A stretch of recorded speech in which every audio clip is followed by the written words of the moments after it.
గుజరాత్ అసెంబ్లీకి బాంబు బెదిరింపు వచ్చింది. ఈ మెయిల్తో గుర్తు తెలియని వ్యక్తులు బెదిరించారు.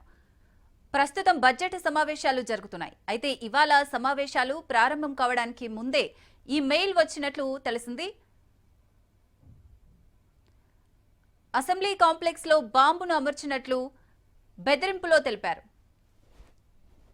దీంతో అసెంబ్లీలో ఉన్న సిబ్బంది ఎమ్మెల్యేలను పరిసర ప్రాంతం నుంచి ఖాళీ చేయించారు.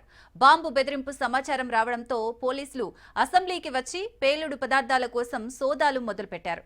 డాగ్ స్క్వాడ్స్ అలాగే బాంబు డిస్పోజల్ టీమ్స్ తమ సిబ్బంది సాయంతో తనిఖీలు చేపట్టాయి. అసెంబ్లీ పరిసర ప్రాంతాల్లో భద్రతను కట్టుదిట్టం చేశారు. అయితే ఇప్పటి వరకు ఎటువంటి అనుమానిత వస్తువులను గుర్తించలేదన్నారు అధికారులు. ఈమెయిల్ పంపిన దుండగుడి కోసం విచారణ కొనసాగుతోంది. గుజరాత్ అసెంబ్లీకి బాంబు బెదిరింపు వచ్చింది. ఈమెయిల్తో గుర్తు తెలియని వ్యక్తులు బెదిరించారు. ప్రస్తుతం బడ్జెట్ సమావేశాలు జరుగుతున్నాయి. అయితే ఇవాళ సమావేశాలు ప్రారంభం కావడానికి ముందే ఈ మెయిల్ వచ్చినట్లు తెలిసింది.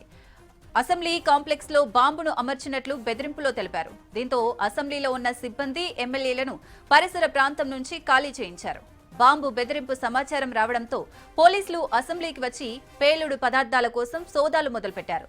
Dog squads, bomb disposal teams తమ సిబ్బంది సాయంతో తనిఖీలు చేపట్టాయి. అసెంబ్లీ పరిసర ప్రాంతాల్లో భద్రతను కట్టుదిట్టం చేశారు. అయితే ఇప్పటి వరకు ఎటువంటి అనుమానిత వస్తువులను గుర్తించలేదన్నారు అధికారులు. ఈమెయిల్ పంపిన దుండగుడి కోసం విచారణ కొనసాగుతోంది.